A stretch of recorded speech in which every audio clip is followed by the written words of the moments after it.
Bonjour à tous, j'espère que vous allez bien. Tito et moi, on vous souhaite une très belle et merveilleuse année 2022 pour vous et pour votre petit chien. La santé, bien évidemment, pour vous et pour vos animaux. Et puis, que tous vos rêves se réalisent et que vos objectifs se réalisent également. Alors, les chiens et les enfants. Donc, en règle générale, les deux, on peut s'attendre à des imprévus.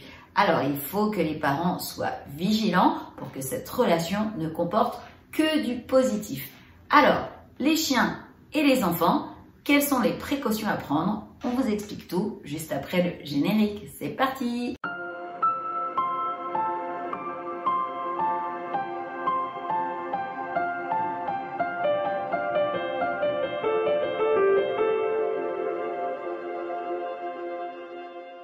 Avant de poursuivre cette vidéo, Tito et moi, on voudrait remercier toutes les personnes qui sont abonnées à notre chaîne. Merci pour votre confiance et pour votre fidélité. Pour les personnes qui ne sont pas encore abonnées, eh bien écoutez, n'hésitez pas à le faire. N'hésitez pas également à nous mettre des beaux pouces bleus si cette vidéo vous a plu et à activer également la petite cloche pour ne louper aucune vidéo. On continue. Les chiens et les enfants, les précautions à prendre. Les chiens sont d'excellents compagnons pour les enfants et réciproquement. Nos toutous adorent pouvoir compter sur des partenaires de jeu enthousiastes, tandis que les enfants y voient des amis fidèles, dévoués, rassurants et leur permettant de développer leur sens des responsabilités. Néanmoins, il y a des précautions à prendre pour que leur relation soit optimale et heureuse. Et c'est aux parents de faire en sorte que les règles soient respectées par les uns et par les autres.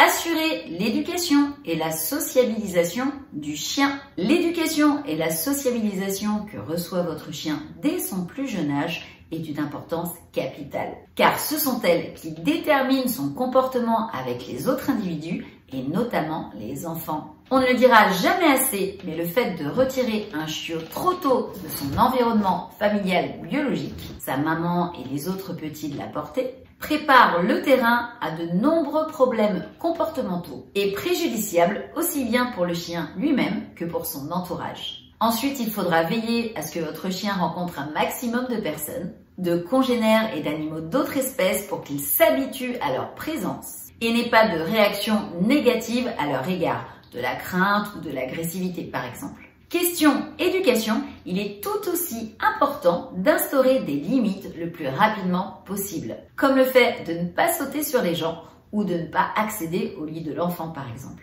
Il faudra surtout rester cohérent et ne pas l'autoriser à faire des choses interdites. On ne fait pas d'exception sous peine de créer de la confusion dans l'esprit du chien. Bien évidemment, une autre règle fondamentale pour le chien est de ne pas exciter son mordant naturel.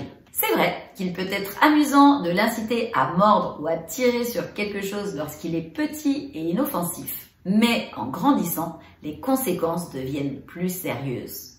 Apprendre à son enfant à respecter le chien. Les enfants doivent comprendre que le chien est un être vivant lui aussi et que, à ce titre, il a des besoins et des sentiments qu'ils doivent respecter. Ils doivent donc apprendre qu'il ne faut jamais déranger le chien quand il mange, déjà parce que cela le perturbe, mais aussi en raison du risque de morsure réflexe. Cette dernière peut aussi survenir lorsqu'on lui marche dessus par inadvertance ou lorsqu'on lui tire la queue ou les oreilles. Et oui, ce sont autant de gestes maladroits que l'on peut attendre de la part d'un enfant. Précaution d'ordre général. Indépendamment de la race, de la taille, de l'âge et de l'éducation qu'on a donnée à son chien, on ne doit jamais le laisser seul en compagnie d'un ou de plusieurs enfants. La supervision des parents permet de prévenir les maladresses aux conséquences fâcheuses et de réagir rapidement en cas de souci. Les précautions d'hygiène ne sont pas à négliger non plus. Le chien doit être propre dans les deux sens. Ne pas faire ses besoins dans la maison et être entretenu par son maître. Et pour les enfants, il est recommandé de se laver systématiquement les mains après. Leurs organismes sont encore vulnérables et le risque d'infection ou de maladie est donc toujours présent. Eh bien écoutez, on en a fini pour cette vidéo, j'espère qu'elle vous aura plu et surtout qu'elle vous sera utile. Si c'est le cas, n'hésitez pas à nous mettre une avalanche de pouces bleus en dessous de la vidéo.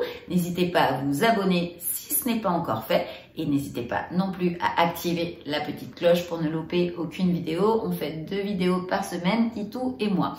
Sur ce, on vous fait de gros bisous. Encore une fois, passez une très belle année 2022 en espérant qu'on ne sera pas trop embêté avec cette histoire de Covid. On vous dit à très vite et on vous fait des gros bisous. Bisous bisous, bye bye.